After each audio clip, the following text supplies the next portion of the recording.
पुराने राजा की दो आंखों की अपनी अपनी भावनाएं थीं। एक आंख केवल रो सकती थी और दूसरी केवल मुस्कुरा सकती थी। उसने अपनी बेटी को बताया कि जब वह युवा था उसके पास एक पेलिकन था जो गा सकता था। जब भी वह गाता वृद्ध राजा सदा युवा और प्रसन्न रह सकता था, लेकिन वह पक्षी अचानक गायब हो गया, इसलिए उसकी एक आंख हर दिन रोती थी, दूसरी आंख मुस्कुराती थी क्योंकि उसकी बेटी की अद्वितीय सुंदरता थी। पुराने राजा ने अपनी बेटी से ज्यादा खूबसूरत कोई नहीं देखा था। यह सुनकर राजकुमारी ने तुरंत घोषणा की कि वह किसी से शादी नहीं करेगी और हमेशा अपने पिता के साथ रहेगी जब तक कि कोई पेलिकन को नहीं ढूंढ लेता। राजकुमारी के शब्द महल में फैल गए और उसकी सुंदरता से प्रभावित कई राजकुमार पेलिकन को खोजने के लिए यात्रा पर निकल पड़े।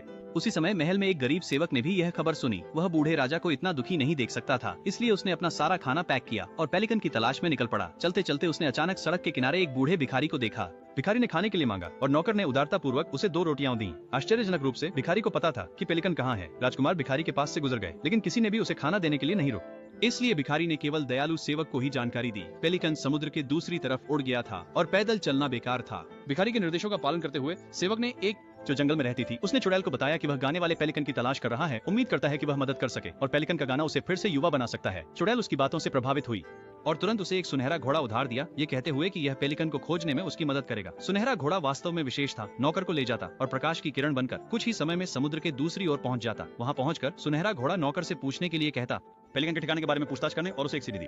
यदि उसे कोई परेशानी होती तो उसे सीटी बजानी चाहिए और घोड़ा उसे मदद के लिए आ जाएगा। नौकर ने अपनी यात्रा जारी रखी और जल्द ही एक बूढ़ी औरत से मिला। उसने धीरे से उससे पेलिकन के स्थान के बारे में पूछा। बूढ़ी औरत ने उसे बताया कि पेलिकन उसके पीछे के जंगल में था, सबसे ऊंचे पेड़ में फंसा हुआ था, हिलडुल नहीं सकता था। नौकर जंगल में दौड़ पड़ा, लेकिन पेड़ पर चढ़ नहीं सका। उसी क्षण उसे सुनहरे घोड़े की याद आई, इसलिए उसने सीटी बजाई। तुरंत ही घोड़ा आया और नौकर आसानी से पेड़ की चोटी पर उठा दिया गया। पेलिकन को बचाने के बाद सुनहरा घोड़ा नौकर के साथ एक पूरे हफ्ते तक उड़ता रहा, जब तक कि वे अंततः राज्य में वापस नहीं आ गए। नौकर ने जब दूर से परिचित परिदृश्य देखा तो उसने पेलिकन से गाने के लिए फुसफुसाया। जैसे ही वे अंततः घर पहुंचे, बचाए गए पेलिकन ने खुशी से गाना शुरू कर दिया। नीचे के लोग गीत सुनकर तुरंत अपनी युवा अवस्था में लौट आए, यहाँ तक कि मृत पौधे भी पुनर्जीवित हो गए और फिर से फलने फूलने लगे। महल में बूढ़े राजा ने भी पेलिकन का सुंदर गीत सुना और फिर से जवान हो गए। राजकुमारी ने उस सेवक से शादी की जिसने उसके पिता के लिए पेलिकन लौटा दिया था।